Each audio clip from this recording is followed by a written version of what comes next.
do we have any apologies from those? Yeah, we do, Mr. Mayor. Apologies from Councillor Robinson, Mr. Holiday, Councillor Evers, Mr. Holiday, and Councillor Evans is here. And Mr. Jeff Evans. Thank you. Does anybody have any interest or dispensations to declare in respect to client items? No interest? I know Councillor Young, you're not declaring interest in the item about code of conduct complaint, but I will allow you 3 minutes to speak on that item anyway. I don't know what you're talking about. Have you read the agenda for tonight? Yeah. Part of that is to receive the monitoring officer's report and vote on recommendations. You're the subject member of that report. I'm So afraid you have an I'm interest. not able to participate in any further acts of ritual. Sorry, can you say that again? I'm afraid I'm not able to participate any further in this process while there is no reasonable adjustments for the university. Then you won't want 3 minutes speaking. I'll wait until you say, but I'll defend myself if I have to. It's getting very long. Okay, noted. Thank you. No other interest for slide items? Okay, next we receive the community safety and fire report. Yeah, great. Thank you, everybody. Yeah, Mark Admiral, for those who haven't seen me, I'm station manager at Falmouth Fire Station. I've got a quick report in there, and I kind of feel that you may want to ask some questions about probably one of the largest fires Cornwall's, longest, not largest, longest fires Cornwall's ever had, up at the green spot. So more than welcome to answer any questions around that. But also, I think it's really great that I've just had a look at the money that we've raised as a station and the crews in the station, the commitment to charities, and the fireworks. I hope some of you went and saw the fireworks. Has raised, well, for charity about £14,000. It's £20,000 a night, which is a huge amount of money and a big worry, because don't tell everybody, but we're moving cash around left, right and centre on that night. And we say to the staff on the gate, if someone comes up with a gun or a knife, just hand it over, we can deal with it until next year. But next year we're going to have another great night, and we're just going to carry on doing our fireworks. It's been a great event. For those who don't already know, around this time, or maybe early on next year, we'll be asking local people if they'd be interested in any sort of support. And it's not that we put it out to national charities. We really focus on our community, which is a great opportunity for the firefighters to see the community and support them. As an example, we had a call from it was Dementia Friends South West, and they said, look, we've been really looking for some funding. It feels really awful. We say that's not what this is about. This is more about looking after our local people. So if there's somebody living with dementia that needs some support, some equipment, that's where we go. So we go directly to the families. And the firefighters sit around. So please, once you see it out in the press or on social media, please, if you know somebody that needs some support, and I think sometimes we're all very proud, we would be delighted to support that. So that's us. We're carrying on doing as many initiatives as we can. We're looking at our road safety, because still in Falmouth, our road safety on the figures, we do have lots of accidents in and around the area, so it's really important that we focus on that as crews. But really, I'm open for questions. Dave, I know that you were very much involved in the Green Spot fire, so kind of open for questions. I can give you a kind of an overview of where we were and what we did, and the way forward, really. Thank you, Mike. Do you have any questions for Martin? Councillor Young. Yeah, I saw in a report on Cornwall Council's website that there was 30,000 tonnes of burnt materials. Also, the cost to the managers of Green Spot was £160,000 to pay for fire brigade services. Yes, so the fire service attended the services. That includes all of the machinery that was used. So we don't have swing shovels, so we had to actually bring in swing shovels for fire. So the way we put the fire out, if you think when we initially got there, it was 100 metres long by about 30 metres wide by the height of the two-storey building. Now, to put a large area of vegetation out, which is a big pile effectively, is no different than a barn fire. And for us to put a barn fire out, we have to take everything out of the barn, damp it out, and then move it away. So for that month of time up there, we worked with the wind, strangely. We didn't go really hard where the wind was blowing smoke all over Falmouth. We didn't want to cause too much smoke. So we was back and forth. We were pulling the vegetation out within a large muddy puddle, which was probably the size of a tennis court, and we were putting the vegetation into the mud puddle, getting it out, putting it out, picking it up and taking it to another field. So that's why it took so long, and that's why it cost so much. But just wondering if anyone's heard from the Environment Agency, because it seems the enforcement completely failed up there. So this is a question from the fire officer. I don't know if you know or... So the Environment Agency are working with us, so they're still investigating. It's quite a long time for the investigation. Councillor Saunders, do you have a question? No, my questions. Right. Any other questions? No, thank you, Mike. Thank you. Right then. Next, Southwest Water. Are you ready to do a presentation? Yeah. So I thought just 5 minutes to set up. Are you okay? Yeah, well, I thought it was not bad. I've got some packs to hand out anyway. Thank you. Yeah.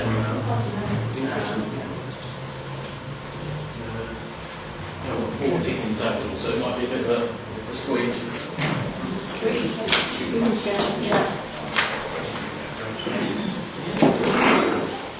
Lovely, thank you. You know what charger can you do with I can sort of Thank you. right. Do you want a charger? Laura's got one. It fits. Okay.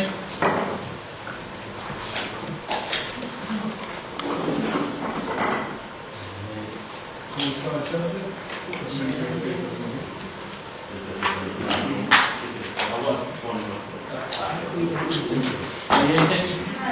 Not a few spare, yeah?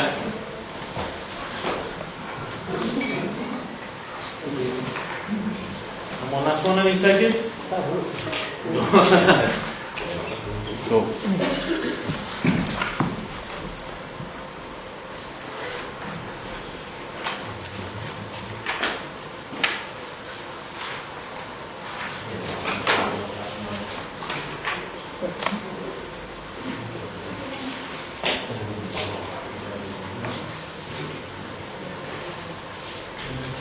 Plug in.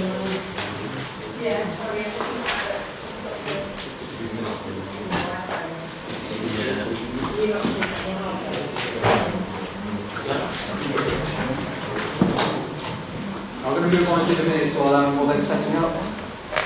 So, has everyone seen the minutes from the last meeting? I propose we take those as read, confirm you're an accurate record of the meeting was held on that night. Do you want a seconder? No? Those in favour? Thank you. Minutes are accepted.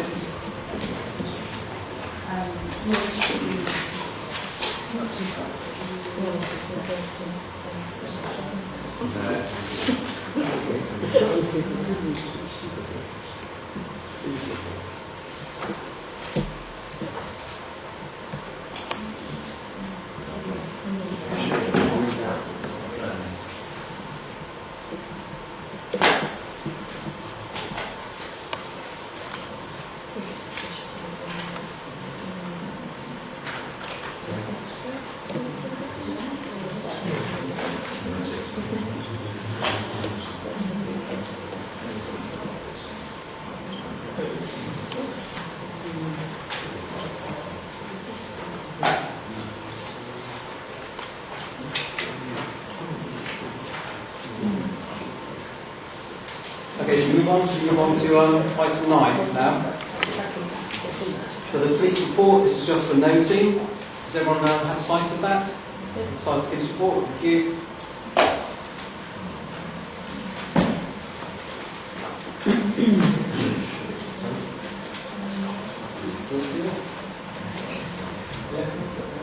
Okay, move on to item 7, the Deputy Mayor's report. That's all been submitted. You should all have sight of that. Okay, any questions from Deputy Mayor from that report? No?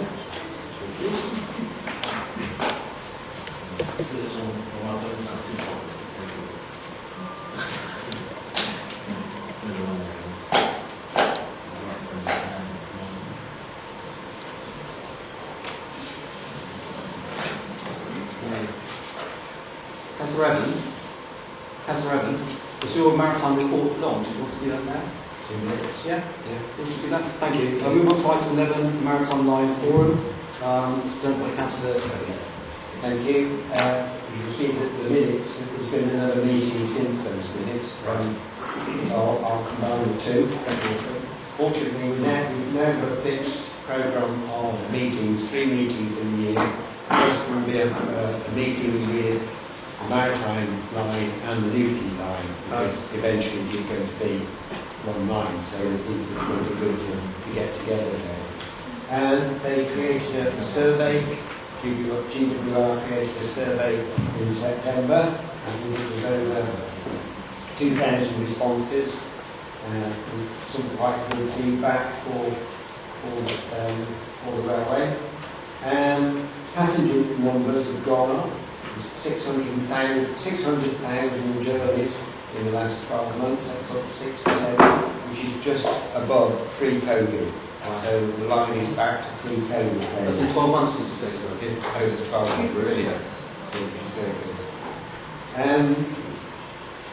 Next year is 200 years of the railway.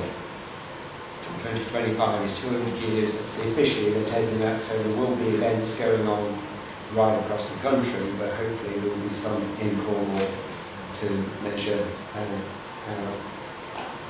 appreciation, really, I think, of the railway, and the railway opened up Cornwall. And it's also 100 years in July since Penmere Station opened, so hopefully the Town Council will get involved in creating some celebrations towards that.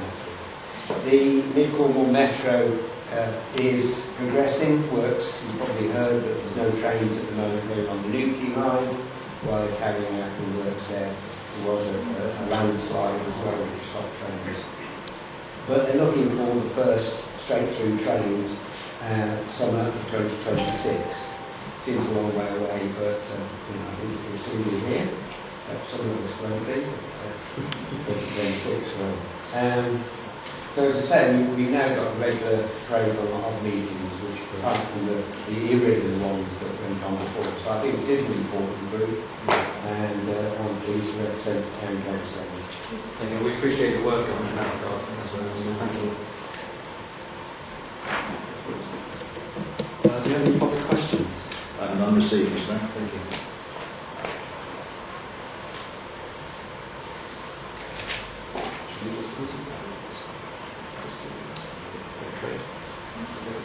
I have some question. Yes. So the 600,000 journeys, is that accounting Falmouth to Truro, or is that Truro to UK as well? That's just Falmouth to Truro. Okay. Well, Any 2 stations Okay. on the line, so obviously Truro, Falmouth, glad to know. 600,000 Do they know the demographic that's using it? Yes, well, demographics of those that responded to the survey. So can we stand to talk, please? Sorry. Sorry. Yeah, I can share with you the results of the survey. I haven't got any demographics of the actual passengers, so it's just those that responded to the survey. It's amazing, such Yes, successful. thank you. Thank you for updating us. That is good. Councillor Young. Thank you for representing this. It's important that we pay attention to this. I'm wondering if there's been any news about possible moving of the railway line connecting Truro to London country inland. One question. 2 about there's been a lot of complaints about excessive clear cutting of the woodland wildlife habitat corridor and the railway. And 3, whether there's any update on your space for tricycles, pushchairs, wheelchairs, surfboards, etc. Certainly, the alternative route listed at Moorish hasn't been discussed because we are mainly talking about the Falmouth branch line.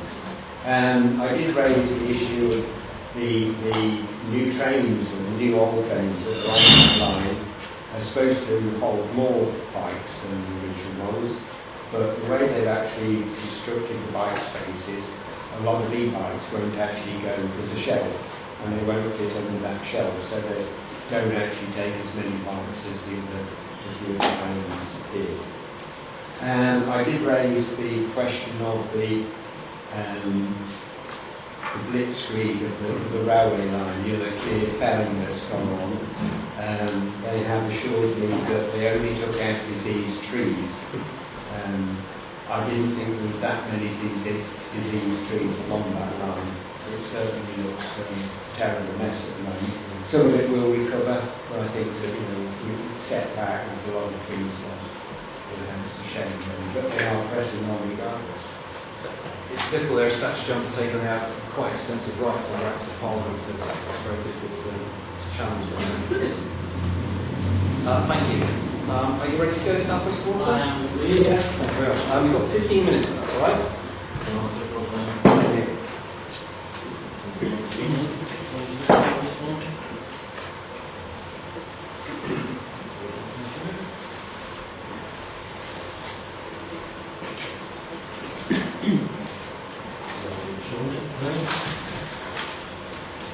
Sorry about the delay. As always, it seems like. Just wait for it to wake up and we'll make a start.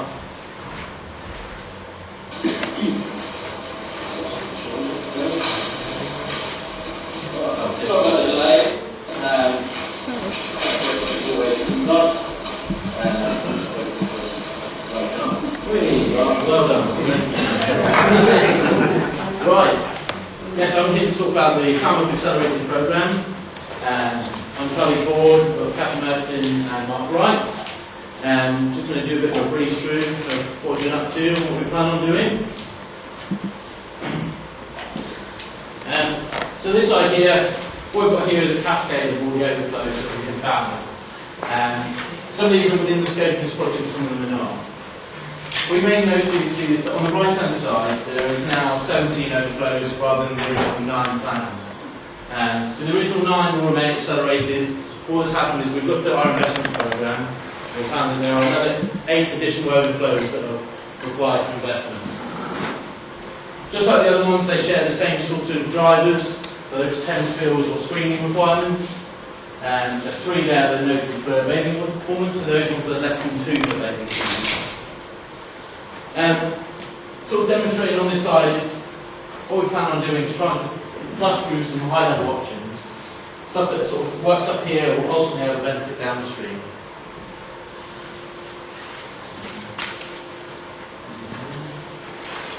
And again, I apologise if I sort of run through anything Lloyd had previously talked about, but I go into sort of a bit of, for those who aren't in the know, what combined sewer overflow is and what the purpose of this whole conversation is about. So what are storm overflows? Well, storm overflows are sort of illegal plugs that surface water use that when there's an inundation of flows in the system, we discharge the environment. So these overflows are strictly regulated by DEFRA and EA, and all sorts of EDM requirements that are part of that, which we'll move on to later. A common question we get is, well, can we just remove all the overflows? I'm afraid that's just simply not possible. The sort of wealth and investment that would be required to do that would be inordinate and just simply isn't viable. And how are we reducing our reliance on storm overflows? Well, first and foremost, Falmouth Water is committed to spending more than ever on this investment programme. Just on storm overflows alone, as part of AMP8, we're looking at about 800 million. Now, where does Falmouth fit into that? Before we move on to that, this is a sort of storm overflow blueprint. It sort of runs in sort of our preferential order for investment. So first and foremost, we've got to remove flow from the system. So that's using techniques such as infiltration reduction, that's removing groundwater ingress into the combined system. And we can do that through various different methods, including sleeving and lining our pipes. The second sort of option available to us is surface water separation. And again, sort of definitely surface water is the preferred method of reducing spills. That's removing impermeable areas such as roofs and driveways, also highways and things like that. And building additional stories. This is where we move sort of into this is not really preferential for us, but we'll do it sort of not a last measure, but definitely prefer the other two over this one. So that's your typical building tanks, increasing diameters and size, pipe work and things like that. And finally, operational and asset optimisation. For example, in the Falmouth programme, we'll be looking at potentially looking at increased treatment capacity for Falmouth treatment works, increasing weir heights all over the network to see where we gain storage, and also then increasing pump rates at pump stations might be an option to us. Again, sort of high-level slides talk about what these sort of investments look like. Like I just talked about, the lovely photo of Falmouth treatment works. Usually looks at changing the way we use an asset, so it's going to be converting what was a foul asset into a surface water asset. That's one of the options we're looking at for a space in Falmouth. There's just so much surface water connectivity that it's actually cheaper just to lay a new foul sewer and reconnect properties to that. Infiltration reduction. So these are some surveys that we recently undertook in November. This is sort of my bread and butter. I can talk about hours for this. We go through the process of CCTV, and just literally as glamorous as it sounds, we just stick a camera up the pipe, see what condition it is in. Is there any ingress? Are there any roots bursting through? Are there any fractured joints, things like that? As you can see sort of from the photographs, the volume of flow that can actually enter the system through these defects. This is just one. Now imagine a length of pipe was 100 metres long. If every single joint has got a fracture like that, the volume that we're talking about would be quite substantial. Sort of best bang for your buck in terms of delivery. It's sort of average sort of CCTV rate, £800 a day. You can do a couple hundred meters a day, and lining wise, you can play that pretty easily as well. Surface water separation. Again, these are some options that we've looked at within specifically Queen Mary Gardens. So we've had the survey teams out here in November. What they've been doing is tracing all the highways gullies in these areas, as well as doing the prior sort of survey work, finding out what the condition of that pipe works in. What can we do with it? Can we discharge it back to the environment? Can we do something more sustainable? Storm storage. Touchy subject. Again, putting in additional storage at Queen Mary Gardens, and we'll move on to sort of the programme of that afterwards, so if there are any questions that are on that one. But again, these are usually large civil operations, take a long time, very disruptive.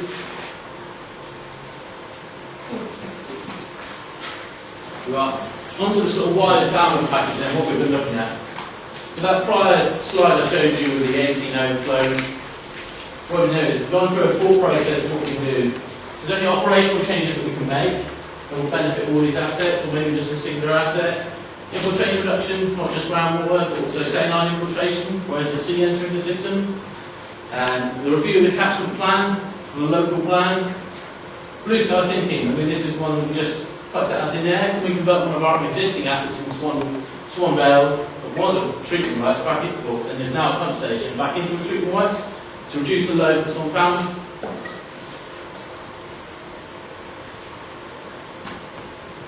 Queen Mary Gardens then. Where have we been with that? As you all know, the sort of delivery programme for this originally was envisaged for the latter half of this year, right now the period we're talking about. And there's a multitude of reasons why I can go ahead, which I'll go to, but here's where we currently are in sort of our evaluation.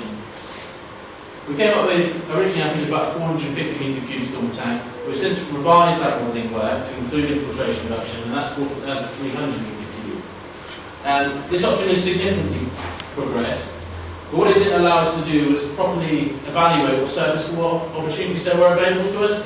And see from that prior slide, there are actually 4 or 5 roads there, which we think are pretty viable. And that's quite a substantial area.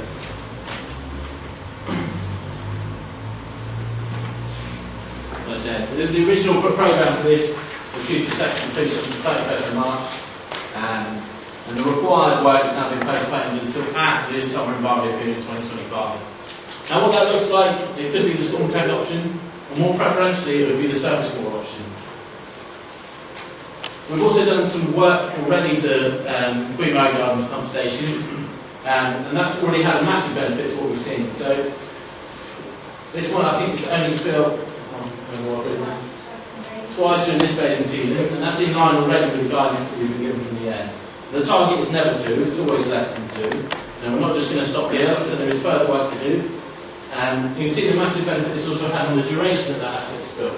So it's come down from 18.3 hours to just 4 hours. Now, we can sort of guarantee the delivery of this output, because if we've proved the surface water separation isn't viable, we will just default back to the tank option with the infiltration reduction. So still focused on very much that flow removal. Like I said, Green Road Gardens, the survey teams have been out over the past couple of months, and there's those photos again, sort of showing the inflow that's entering the system. So we surveyed nearly 3,000 metres of sewer within the Green Road Gardens catchment, and the scope of works that's just about to be returned to us, and for fixing those defects that you see here, proving the sort of separation is possible. We're hoping to have that option available to us, or the plans at least available to us in the latter half of January. And certainly those can be shared with you, and we'd like a consultation on them. Again, we're looking for opportunities to explore blue and green, and what sort of assets those look like to Falmouth Town Council. And another key thing finally for the programme. So this is for the final drive on the screening. I think it's on the far right column on the first slide. All overflows, I think, across the programme now have to meet the screening requirement. So there's potentially 17 new storm overflow screens that are required. Typically they're on a protracted lead time, and we've expedited this piece of work to sort of find out the dimensions, the specifications of those screens, to put them on procurement. Our next step then. So we've recently engaged with our professional services supply chain. So we're looking for the next 6 months is going to be basically going to spit out loads and loads and loads of options, whether surface separation, storm tank design, and that's for the whole Falmouth catchment. So we're looking starting at the top, basically working our way through what is possible. Do we already have schemes already on the shelf, for example, surface water, storm tank locations, so we know areas that are prone to infiltration, and where can we just, right, no regrets, let's just do that.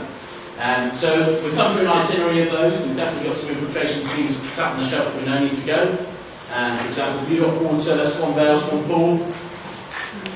And finally, probably the most important here, is establish our collaborative relationship with local and broader stakeholders. I sat in a meeting recently with one of our colleagues, Karen, and we really would like to establish a working group. Like I said, there's going to be so many proposals that are spat out as part of this. And I'd really love your engagement specifically on the blue and green sort of stuff. You know, where can we sort of put in rain harvesting, stuff like rainwater gardens, wetlands, anything like that. So those options will begin to be spat out sort of late January. So first and foremost is about data harvesting. What do we have already in our back pocket? And where can we just expedite that work? And then it's going to be moving on to more developed proposals, surface water separation and tanks. Now, I may have run a bit ahead of schedule, but I'm happy to take any questions. But I've got a few sort of frequently asked ones. How do we decide which overflows are linked to designated bathing water? Okay, this is working in collaboration with the Environment Agency, working out what improvements are required, and also I think it's factored into what the bathing water specification is. So that sort of sets the spill targets and things like that. And again, not all bathing waters in our region are affected by storm overflows. About a third of them don't have any associated storm overflows at all. And how do we monitor usage of storm overflows? And this is what Kathy sort of specialises in, I believe. Every storm overflow is an event duration monitor. That data is public. So at the end of every year that gets published. You can all see it on our Water Spit Live map to see whether an asset's been spinning or it hasn't, what the performance has that been historically. What is the total value of the Falmouth Accelerator scheme? So this one's a bit tricky. So the first 9 of the accelerated ones, the ones we previously spoke about, outside the 18 now, and they have a draft determination of 31.1 million. So that may change post the important date, which is the 19th of December. That's when we get our full determination back from the governing body. So that may go up, it may go down. We just don't know yet. But that's what Falmouth was committed to at the moment in that business plan. What's the completion date? Again, the original accelerated 9 are accelerated and therefore they've been brought forward from 2030 to 2028. The others will remain at 2030. But obviously, as we're evaluating the catchment, we'll be picking these schemes up where they have benefit. Quite often, if you affect one, you have an impact on the one below it. How will you know when the desired performance level has been met? So only by monitoring the performance of overflows will we know if we've been successful. We have a network model of the Falmouth catchment. The computerised model which we think reflects the real world performance of our assets. And what we'll do is we'll plug those solutions in that we've developed into that model, and it will give us an estimated benefit. And we will use that to supply as evidence to the EA when we go for sign-off on this. Like I said, the sort of target design horizon of this is 2050, so taking into account climate change and all those other nasty things. And will we return to keep stakeholders up to date? Absolutely. And I think, I said, in the next sort of 6 months, we're going to be moving very, very quick. There's going to be lots of options from assets. And some of them are not going to be very pretty, they're going to be quite disruptive. Like the Queen Mary Gardens full tank, for example, it's going to be taking out quite a bit of parking. If we were to put a compound at our ideal location. We also want to return mainly to sort of exploit opportunities of collaborative working. I think we just need to really get that mission started. I had a conversation with the EA this week about Prince Wales Pier. And finally, sort of current CSO performance is sort of identified on the previous slide. So here's our 18 overflows. And the ones sort of with an asterisk are the original 9 accelerated schemes. And it's 2024 year to date, the previous full year of results. And then on the right side, the targeted spill frequency of those overflows. I will just note the ones that are less than 2, that's less than 2 per bathing season. They still have the wider less than 10 driver per annum. And that's based on a rolling 10-year average. That's calculated by, I believe, the EA, like in EA guidance.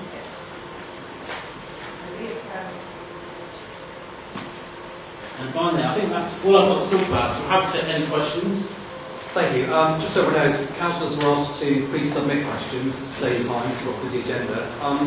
Did your FAQs address those questions? So I do have typed answers to those questions as well. I didn't have time to set them up, but I do have them noted. If you could go through those, that'd be appreciated. Thank you.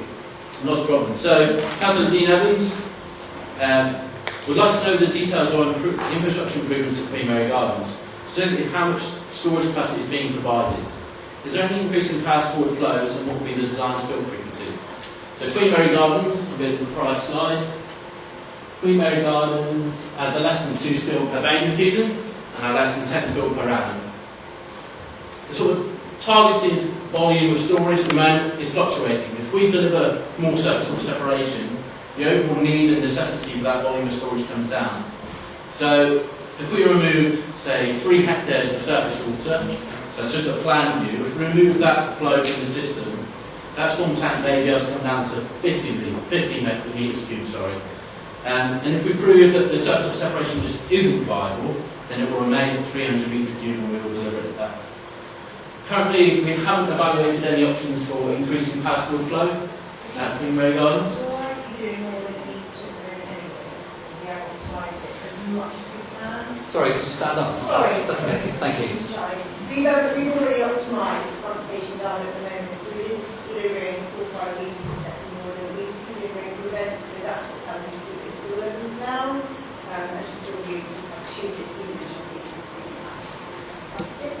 You might not agree with me. And then the later in September, when we had those 2 massive storms coming through, taking just under an hour and a half to go through this. So it's a massive improvement just by optimising the storage that we've got there and by increasing that capacity. So yeah. Thank you. Next, Councillor Jude Robinson wants to understand the disruption to the use of the Queen Mary Gardens and whether adjoining areas are affected, such as the public car park or tennis courts. The location of the storage tank is currently the bus parking that's right next to, I think it's Gillen Bay's long stay car park. Ideally, when we undertake these construction works, what we do is we have our compound as close to that site as possible. So it's likely that we've asked to use the long stay car park as a sort of arrangement for the storage of materials, taking deliveries, welfare units for the guys. Obviously we haven't made any arrangements for those yet, so we're not committed to that option further. Until we sort of enter that contract and we sort of ask to use that space, we won't know. Certainly usage of the tennis court won't be affected. All I'll say is the parking may be restricted if we choose that.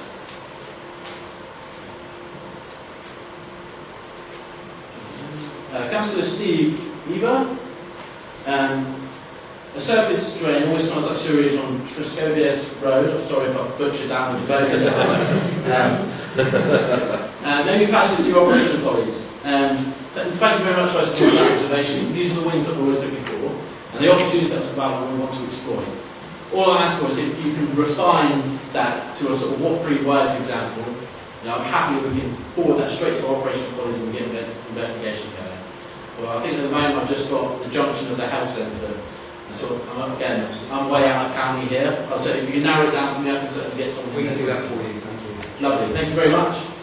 And finally, Councillor Zoe Young.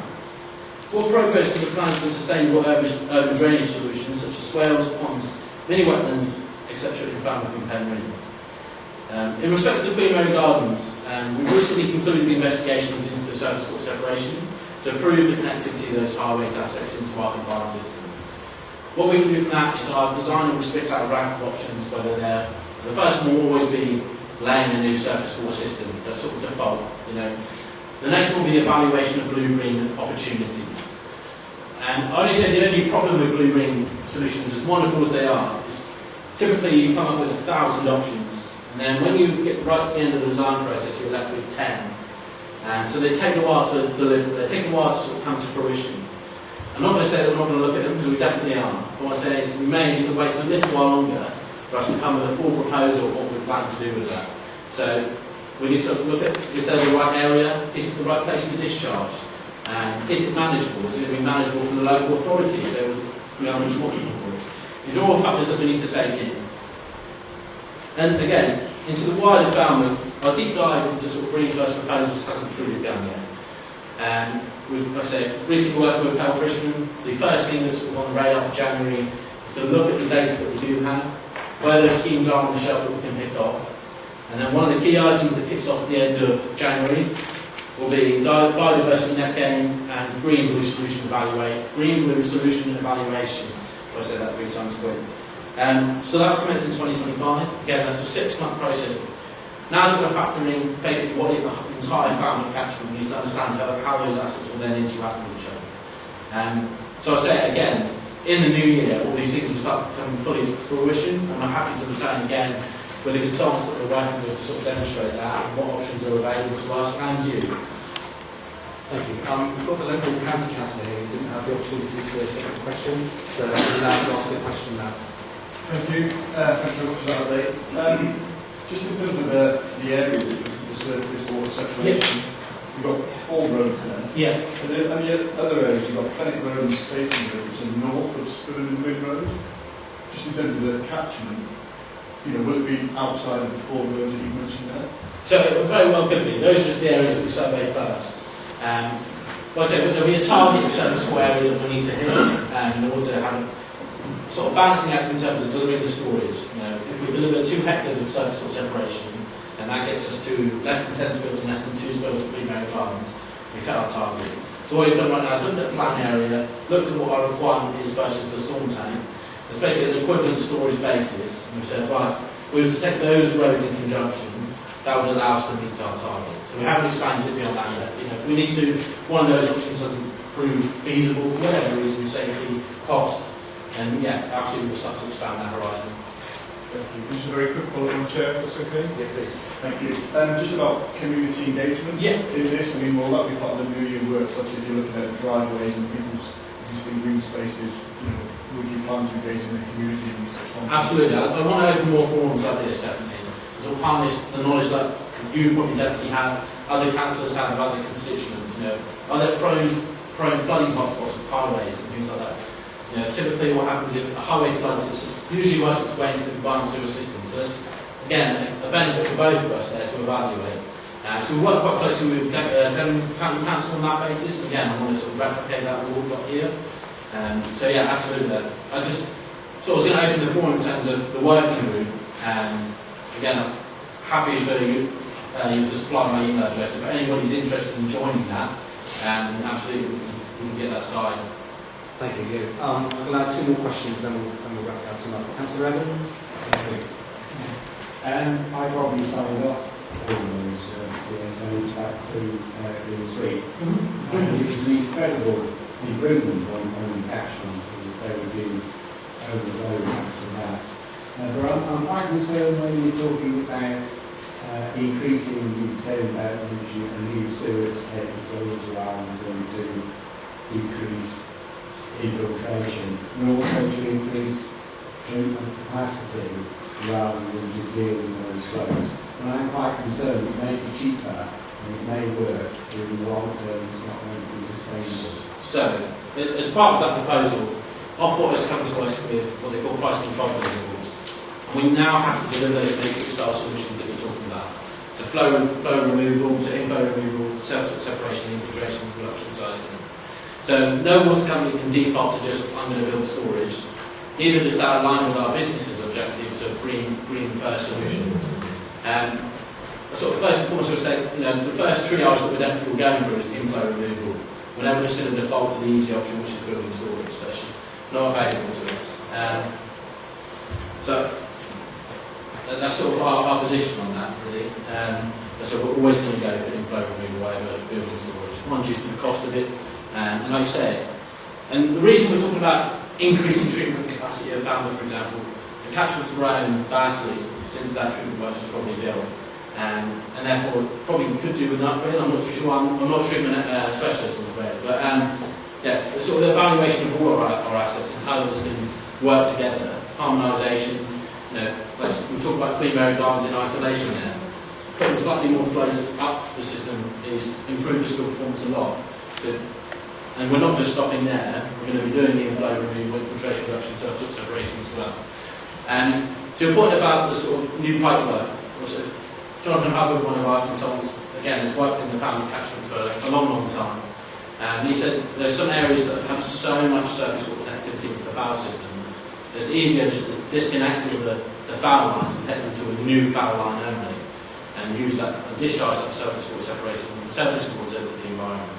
It's just a sort of fancy way of saying it, really. Thank you. Councillor Sparkin? Yes, not so much a question or a request. Can we make sure that if we have any correspondence with South West Water about drains smelling the drains at Green Bank and Blue Bank, I was expecting that to have been raised, but the local resident has already brought it up. Councillor Connick actually had a question which was missed off, so George asked us now, so I think that covers that issue, doesn't it, Councillor? Might not be the same resident, but it's I certainly got an that issue. email earlier today, sorry. Could we just let Councillor Connick ask his question? And then... Yeah, so this is on behalf of a constituent who I believe is here. There's a foul sewage smell coming from the Green Bank Hotel towards Dunstanville Terrace. Yeah. So that email earlier on today, so I've already passed that on to our operational teams to go and investigate. We've got some telemetry out in the sewage there. There is a system with the Dunstanville Terrace, which is indicating everything's okay when I looked before joining this evening. So, yeah, it's been passed on to our operational team and with the other one. If you can give us a more specific location, that would be helpful. Okay. It's a long stretch of roads. Yeah. Can I leave that to you, Councillor Connick, to get in touch with you then? Thank you for your presentation. That's all right. Yeah. Any further questions? We'd be very keen to be part of that working group moving forward. Absolutely. Yeah. Please keep us informed. If you just take a collection of email addresses or maybe some of that, then so I can open the email. We'll I'll say, Charlie, we'll coordinate with Karen through that. You can do it through myself. Yeah, I'll say Karen with you, and then. Absolutely. Yeah, that's fine. Thank you all very much. Again. No, it's all good. Unless you want to stay for the rest of the thrilling meeting. Any further questions, please write to me. I'm happy to answer. Anything I don't know like that. Be careful what you say. Thank you, Charlie. Okay, we'll move on now to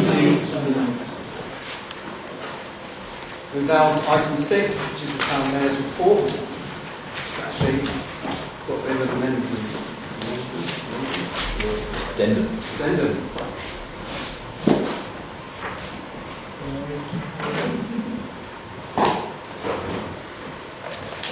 Process of elimination. I know where you want to start.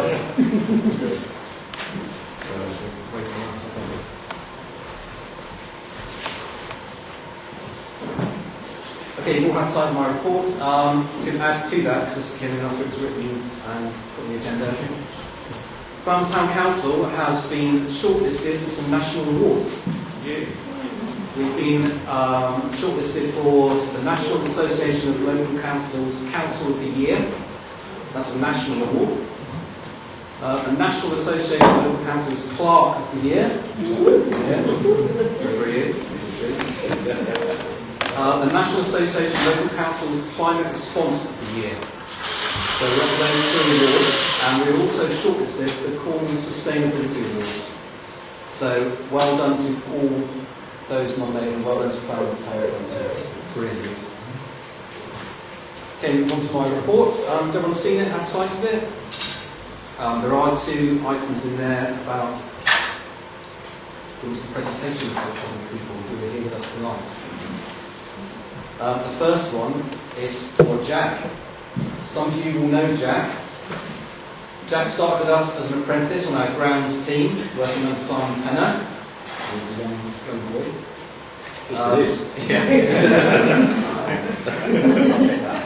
He has just achieved his level 2 leadership and team building skills with ILM. So we're all immensely proud of you, Jack. You've spoken very highly of the team you work with and around the council. So well done. We see you very much as being one of our future people, potential team leader, whatever. We certainly see you fulfilling that role. And yeah, we're just very proud of you, Jack. So congratulations to you. So we have a little round of applause.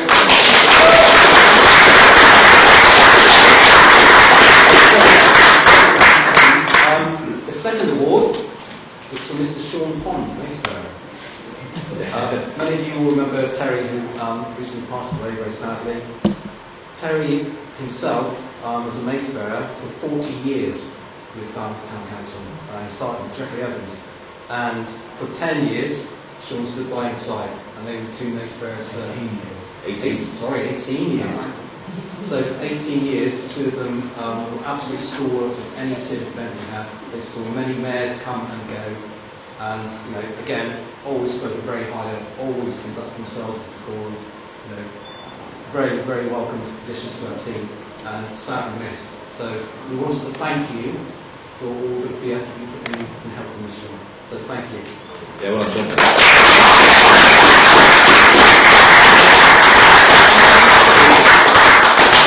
Presentations by the fireplace, if that's okay.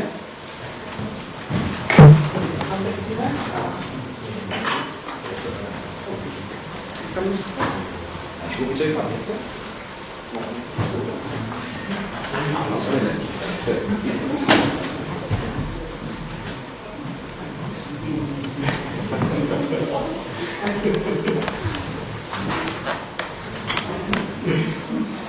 Thanks.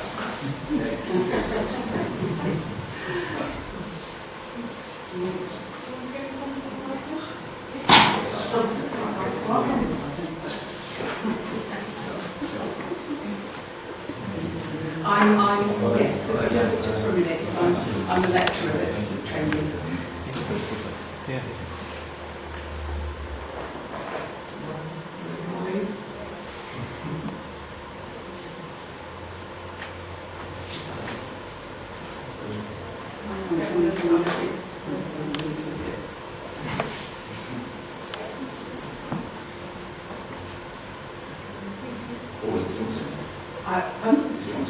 No, well, he was a model student. I'm a lecturer that was leading the course, and will actually be leading the next course that he's on as well. So as he progresses, but he was model student.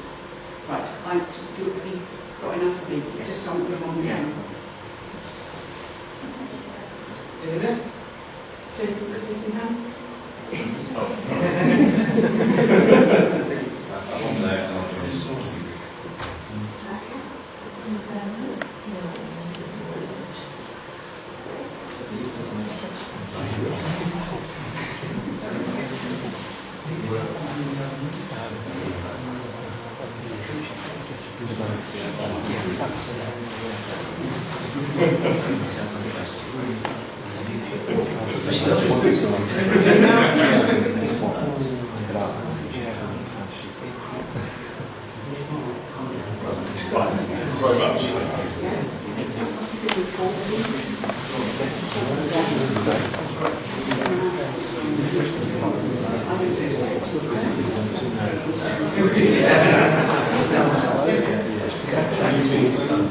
Come on, man.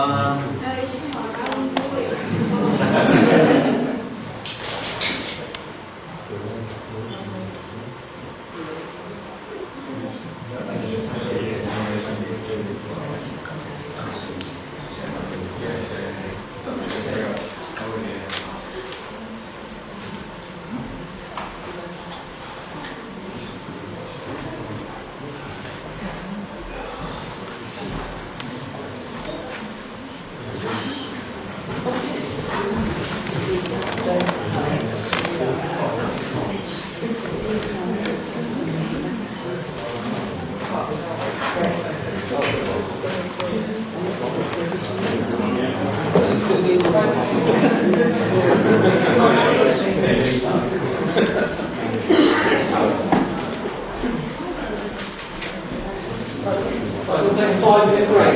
Yeah. 5-minute break.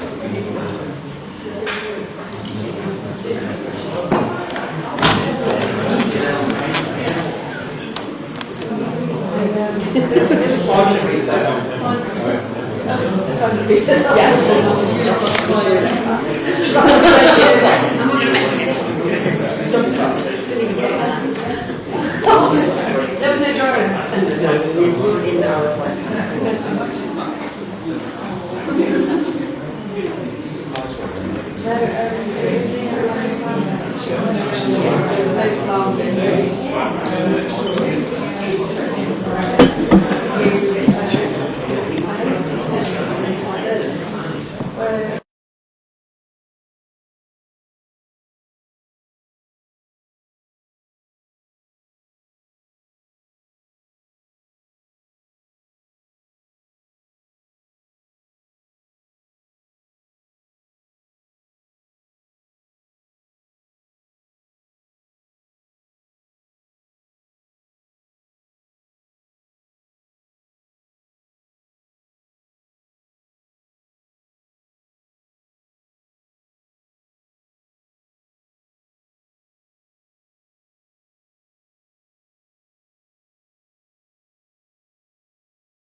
item 13. Councillor McGowan would like to start, please. Thank you, Chair.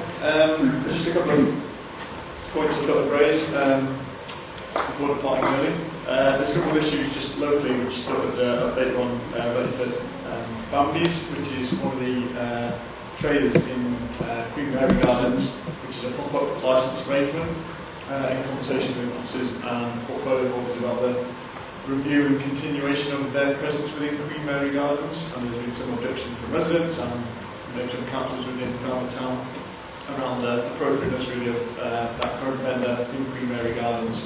So it's under review in terms of whether that continues for next year and or the following 3 years, which is a normal arrangement for public licences that have a pilot period and then look to grant a licence. So just in conversation about whether that continues or not. Also meeting with St Michael's Hotel tomorrow. There was a series of complaints that followed the Oyster Festival, which took place in November. So again, working with local residents, and meeting with the management tomorrow and the licensing officer just to understand what the issues were and prevent anything from like that happening again. I appreciate those several issues and complaints over the course of the weekend. Gilly Cafe planning, I know, has been quite of interest in terms of the development works going on down there and the impact on steps in terms of access to Gilly Bay Beach. I think most of you will have probably seen there's been another revised application which will enable access to the beach via those steps once work has been completed. At the moment, during cafe opening hours, I think that's the cafe responding to public pressure to amend their plans which are in place. So positive that they've moved on that, but they acknowledge that that's still ongoing in terms of the final sort of resolution. Finally, the leisure framework, not strategy, but leisure framework was presented to the Neighbourhoods Overview Scrutiny Committee, which I sit on in November. This is a Cornwall-wide needs assessment and data analysis really in terms of what leisure provision is across Cornwall. Clearly, massive impact in Falmouth, and I was very much focusing scrutiny on swimming pool provision and within Falmouth and Penryn, and the negative impact of all those taking place following the closure of ships and castles. It's a really interesting document, though huge in terms of its content, in terms of the negative impact and the evidence that can be demonstrated across Penryn, Falmouth and the wider community network area, because that's one of very few areas in Cornwall that doesn't have access to provision. And this report, you cut through the wordage, basically says that this is one of the areas the area most in need in Cornwall that needs additional provision. So make sure that sort of held the report to account and scrutinised it and make sure various areas were identified and flagged and amended. We know it's not had a positive effect in terms of increasing health inequality across Falmouth and Penryn in the area, negative impact on school swimming provision, and overall negative impact to the community.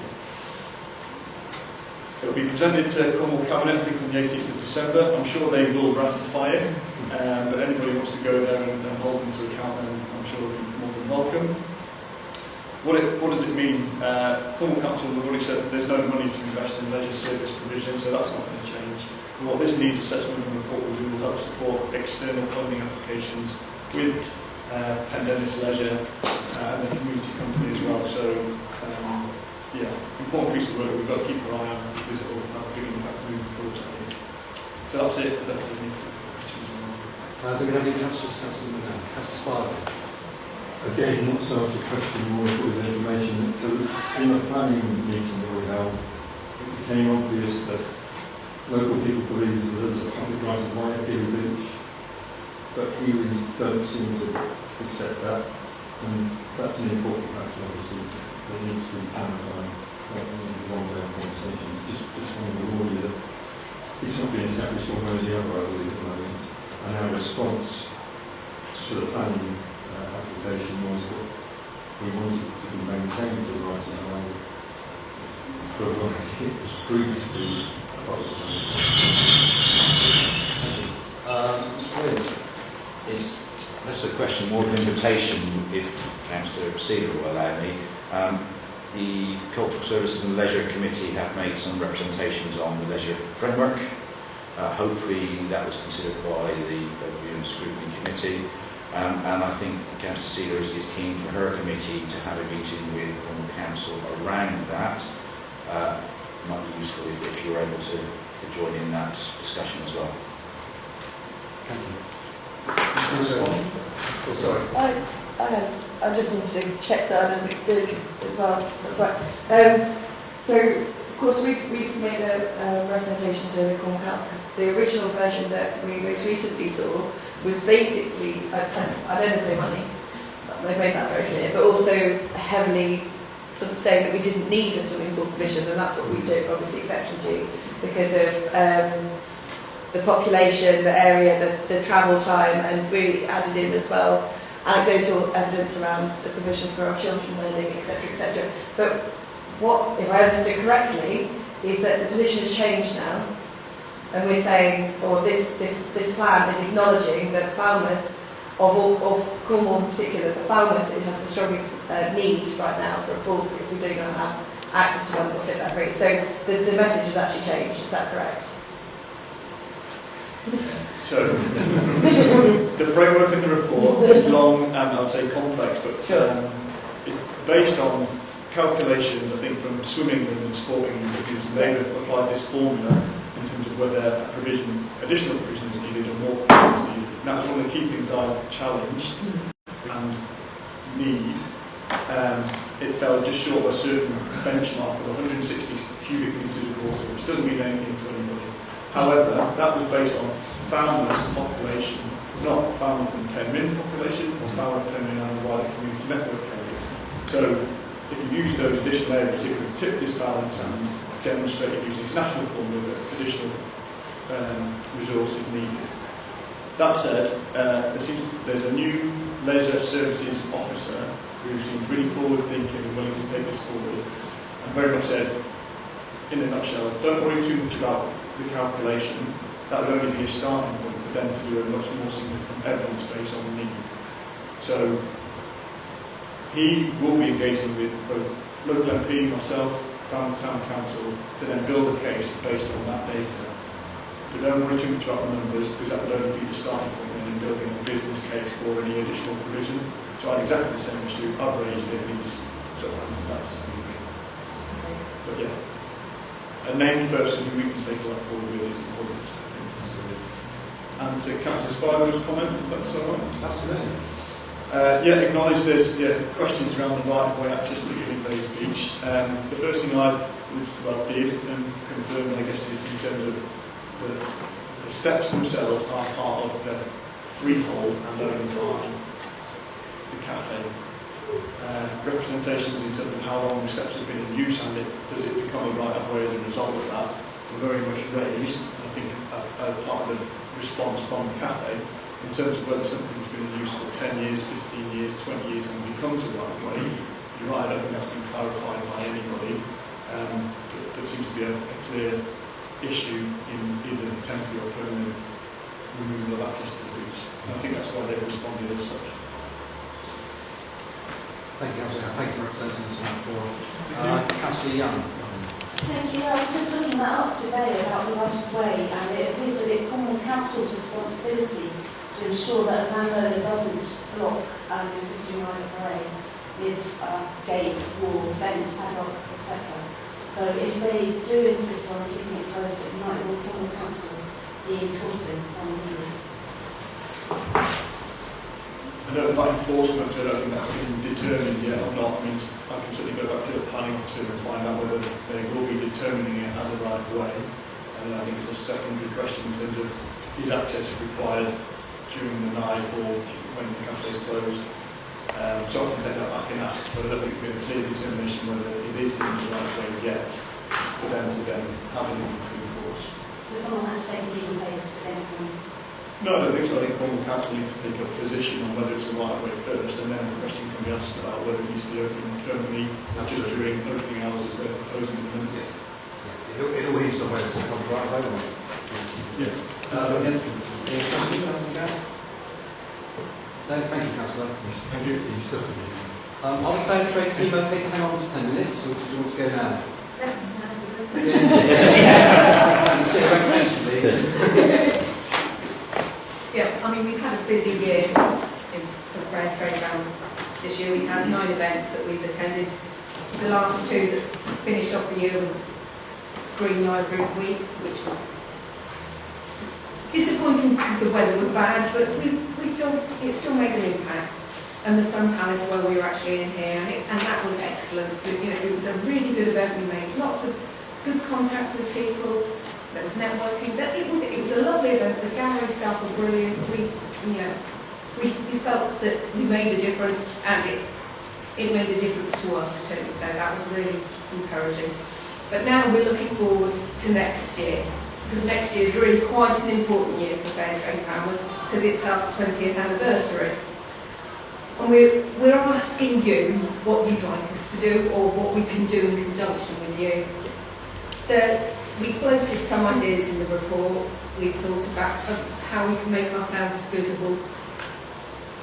We thought of maybe a flag at Gilling Bays Beach, saying that we've been here since 2005, or a flower bed with Fair Trade symbol in the middle, or maybe an event.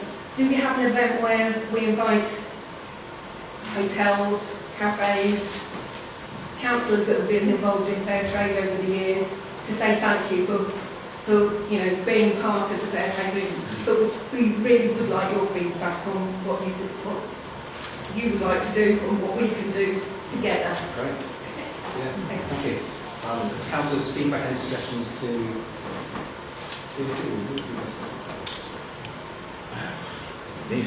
me or Mark? Yeah, if you feed your response, thank you. Thank you. Councillor Sawney, do you want to do your report, please? Yes, as you know, what I do for Cornwall Council is mainly what to do with looking after the people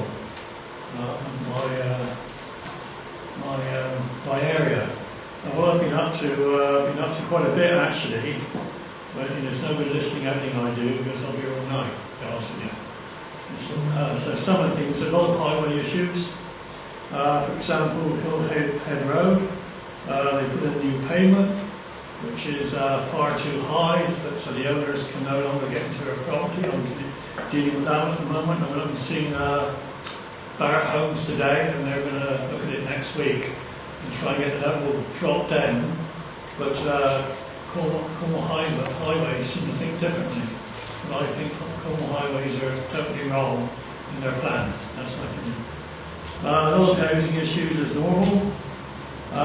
Just to let you know that the hedge was reported a hedge at the council surgery that runs behind the fire station. I don't know if you know that's collapsed. That's very useful meeting here. So I've had photos through, and our estates team are looking into that. So that's moving forward, yes. Okay, so it wasn't a major collapse. But it's still, and what's amazing is that's behind the fire station. It belongs to us, and we didn't know anything about it because we don't use that footpath. So that's underway. That's good. Okay then. And I sit on the miscellaneous committee on Cornwall Council, which is to do with, if you know what it actually is, it's to do with granting licences for taxis and taxi drivers, etc. That's a very interesting committee where you seem to be judge, jury and execution all in one.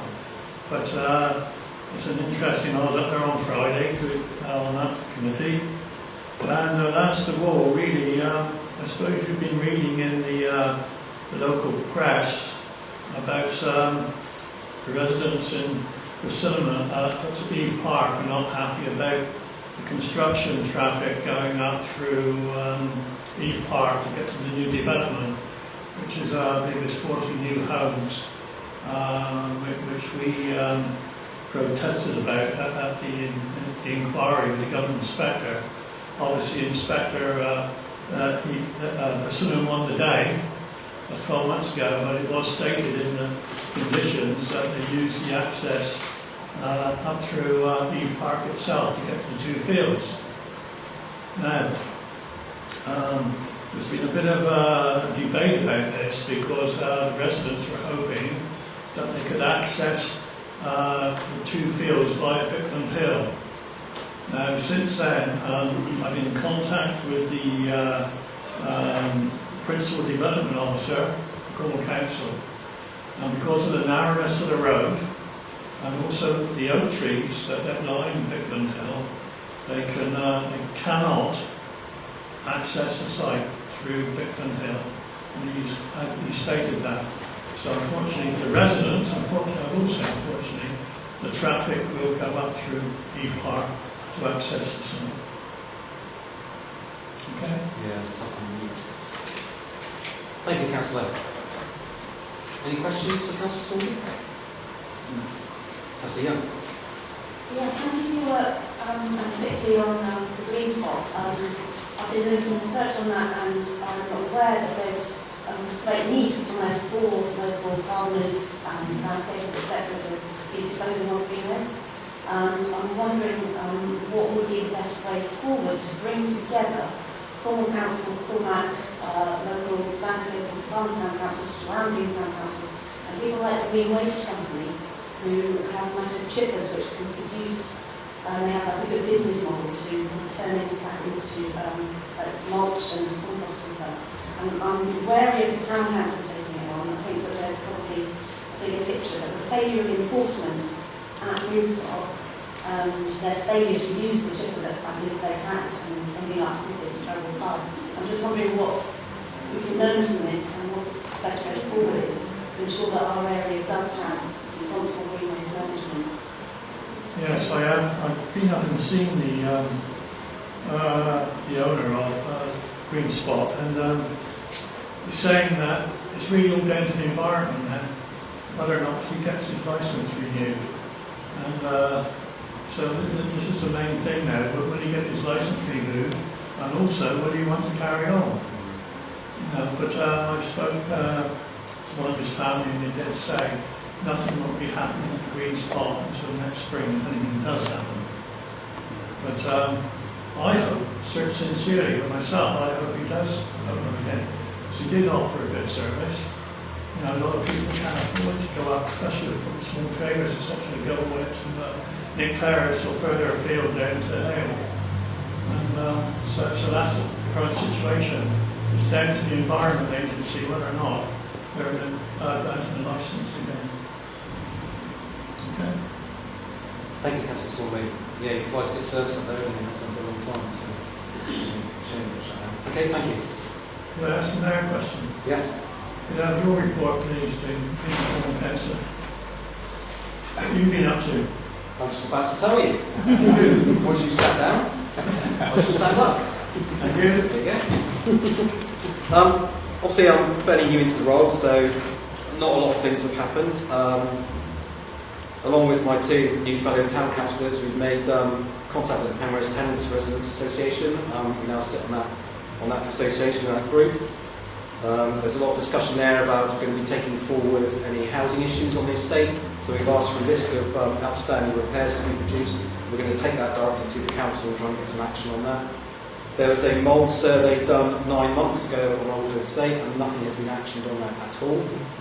I'm helping a young family. I'm actually meeting the head of Cornwall Housing and the chief exec tomorrow at a flat in Falmouth where the mould is so bad that their 2-year-old child is now on steroids and has had 2 paramedics visits, and the last paramedic visit said this is not a fit place for child to live in. So we're going to try and tackle that. Big things to try and tackle. Obviously money is going to be a factor, but we appear to have people living in substandard accommodation on our estate, so that is not acceptable to 2 town councils and myself. So we're tackling that.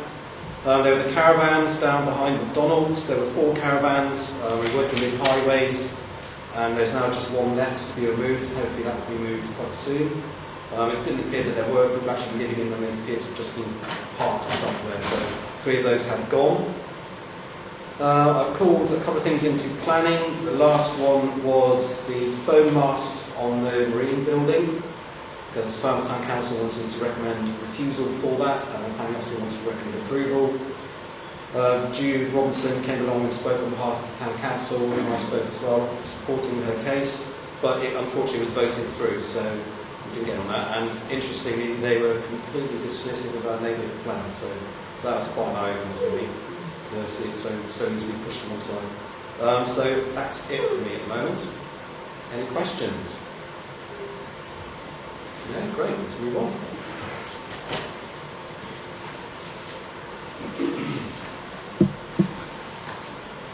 next we will receive committee reports. Item 14.1. Receive and consider reports of Finance General Purpose Committee Part 1 reports dated 21st of October to 2nd of December. Close the set out. Thank you, Councillor. You seconder? You second. Yeah, seconder? Yeah. All those in favour? It's only actually isn't it? Yes. Next is 14.2, Grounds, Facilities and Environmental Action Committee. Close the set out. Seconder? All those in favour? 14.3, Cultural Services and Leisure Committee, Part 1 report. Proposed as set out. You have a second? Second. That's okay. All those in favour?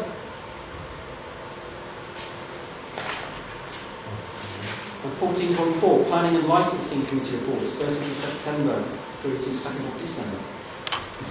Close the set out. You have a seconder? That's the target. All those in favour? Thank you.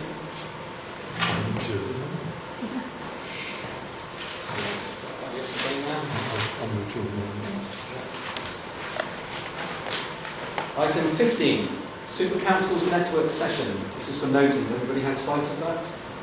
Yeah. Yeah. Thank you. Number 2.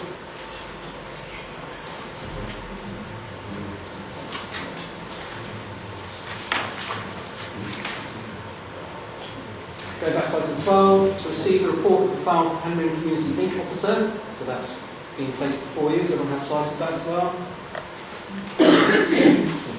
I've taken that note. Just flagging now. The Town Management Report, that's been made before you, so you've had a chance to look at that. Is that noted?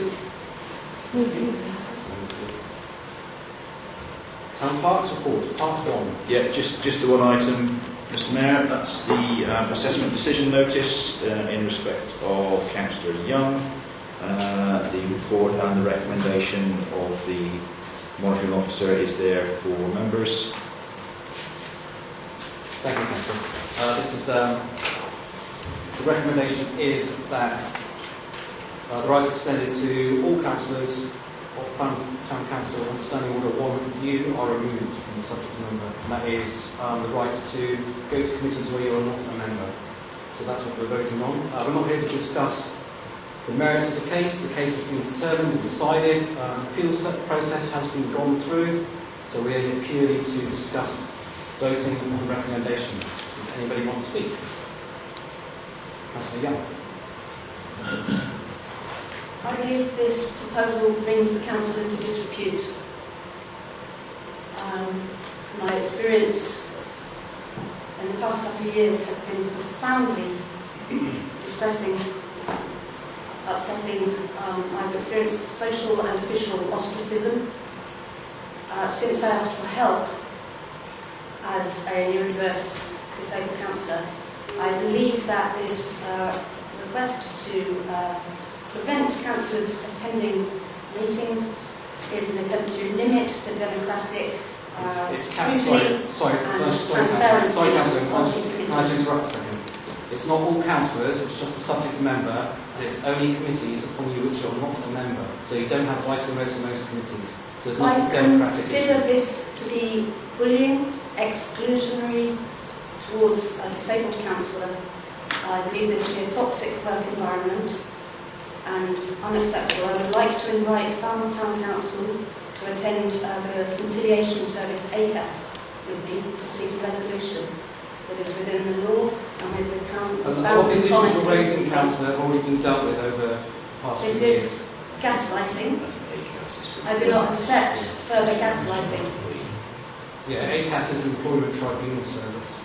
I have been advised by several professional people in the area that this is the way forward, so I would like again to formally invite Falmouth Town Council to attend the ACAS conciliation service. So I'm going to bring in the clerk to answer. Just to say, Mr Mayor, you would have some difficulty with that. Obviously, the councillor relationship is different to the employee relationship. ACAS would look at the employer difficulties. Thank you.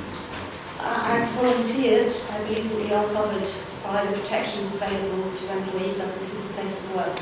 Sorry, Chair. So you're not a volunteer, you're an elected member. There's a legal definition for councillors. So to be clear, the council is refusing to attend the conciliation service? No, we're saying it is not appropriate forum because there is no employer-employee relationship. So what would be the appropriate forum in your mind? And I would like to point out that other councillors We're not here to discuss this, successfully Councillor. We are here to discuss the recommendations of this report and whether or not we accept them. I would ask the If you have other issues councillors to raise, to please. consider the implications for the reputation of the council. There is a If proper way you to proceed with bullying me in a context where you are refusing to go to the proposed conciliation service. We are not refusing. I dispute that point. We're not refusing to go. We're saying it is not an appropriate forum. You've proposed an alternative appropriate forum.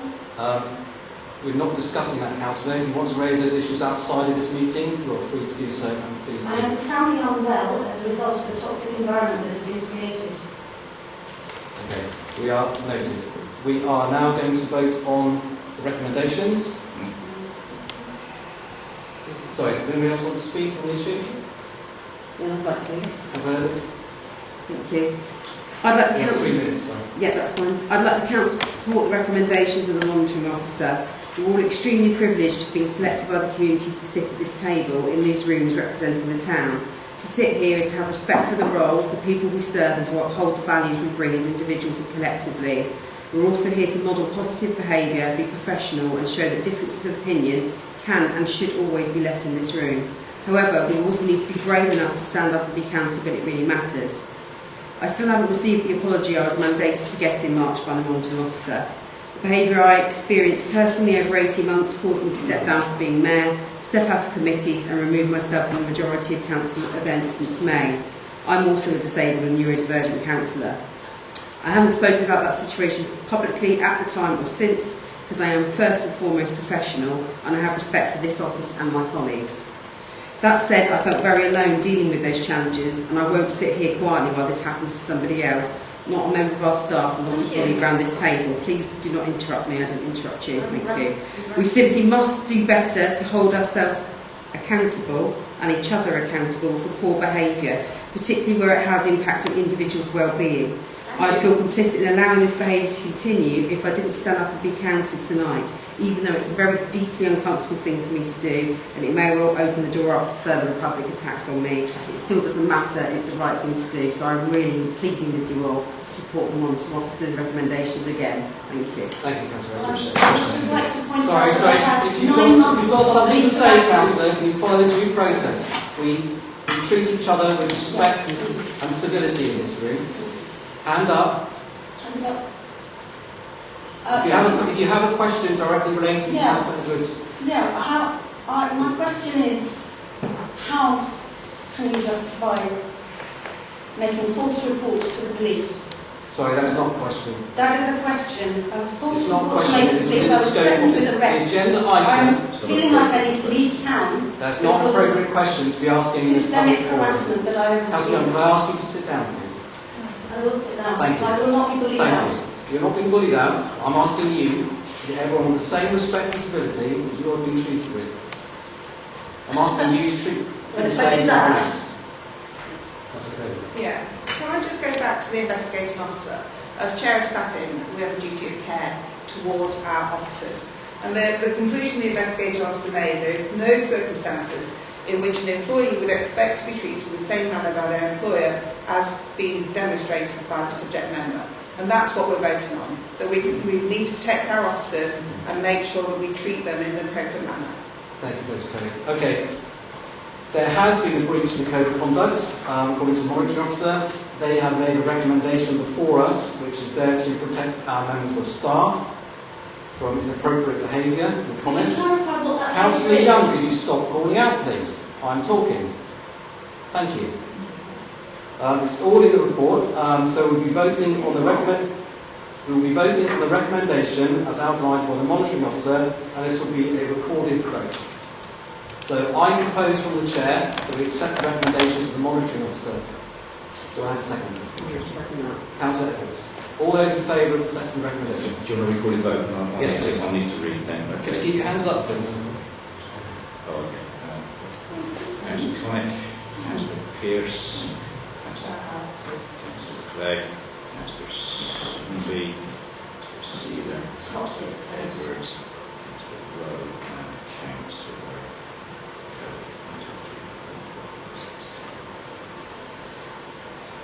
8, yeah. All those against?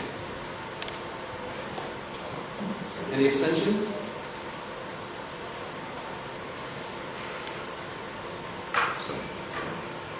Councillor Young against. I'm on one line then.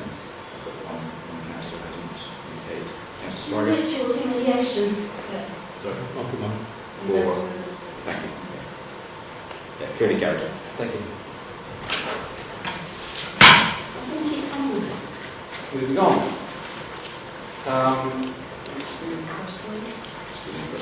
Item 18, exclusion of the press and public. I propose we exclude the press and public. Seconded by Councillor Bowles.